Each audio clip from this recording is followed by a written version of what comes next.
Bonjour, vous êtes sur adenews.info, bienvenue dans votre revue de presse. C'est dans une nouvelle ère que s'engage le Sénégal avec l'application de l'acte 3 de la décentralisation, une réforme qui, en plus d'offrir de réelles opportunités de développement aux différentes collectivités locales, va réduire les inégalités entre les villes et le monde rural, écrit Le Soleil. Le quotidien national cite ensuite le président de la République Macky Sall, selon qui l'acte 3 de la décentralisation est l'un des axes majeur du plan Sénégal émergent, le nouveau référentiel des politiques publiques de développement décidé par le gouvernement sénégalais. Macky Sall veut qu'on évite de lui faire un mauvais procès car en réalité, l'acte 3 de la décentralisation n'est pas politicienne, renchérit Direct Info affichant à sa une Macky solde ses comptes. Il n'a pas manqué d'apostropher Abdoulaye Baldé pour dire à ce dernier qu'il n'est pas question que l'État se dessaisisse, rapporte le même journal en parlant de l'édile de Ziguinchor, par ailleurs président de l'association des maires du Sénégal. Baldé déchire la réforme de Macky Sall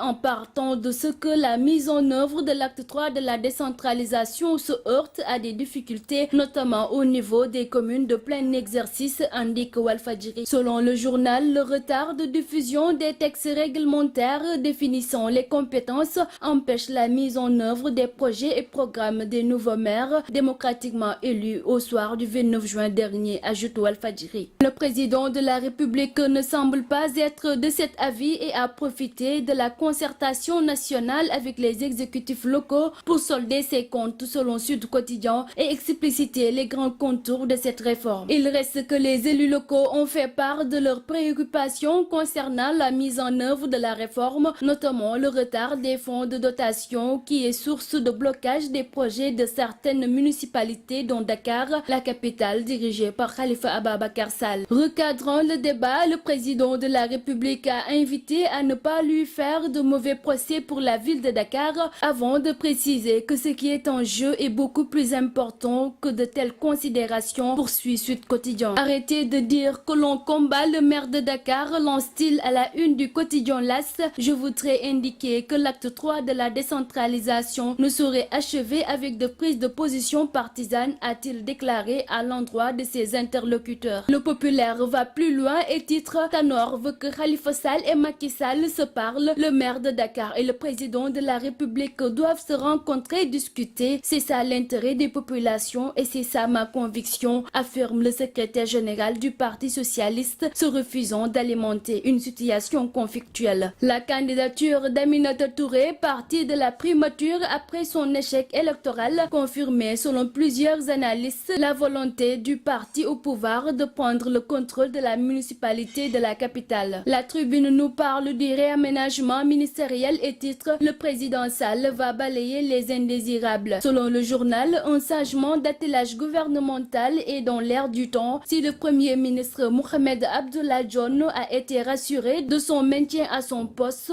c'est tout autre pour certains ministres qui sont dans le viseur du président de la République. Le journal nous confie que des responsables gagnants de l'APR aux dernières élections locales vont goûter aux délices du pouvoir. Enquête à la frontière sud du pays, l'Observateur titre Le Sénégal guetté par de nouveaux cas d'Ebola. Selon le journal, des Guinéens et des Sénégalais provenant de pays touchés continuent d'arriver dans le pays avec l'aide de passeurs clandestins. L'Observateur nous fait savoir que le voyage se fait par moto et le tarif varie entre 50 et 100 000 francs. Fait divers, gendarmerie nationale, enrichissement illicite sur l'escorte. Le gendarme Amadou Sahir Diallo porte plainte contre ses supérieurs, nous révèle l'Observateur. Amadou Sahir Diallo, un motard en service à la caserne Sambadjeri Diallo, accuse ses supérieurs de s'être enrichis de manière illicite sur l'escorte de poids lourds. Les nombreuses plaintes qu'il a déposées sont restées sans suite. Il a écrit une lettre au président de la République. Sport, premier match, premier but. Diamé débute en fanfare avec Hull City, titre la tribune. Hier, il a joué son premier match avec les Tigers contre son ancienne équipe West Ham. Le capitaine des Lions a joué à son poste de prédilection. Cerise sur le gâteau, il a ouvert son compteur but de son baptême de feu.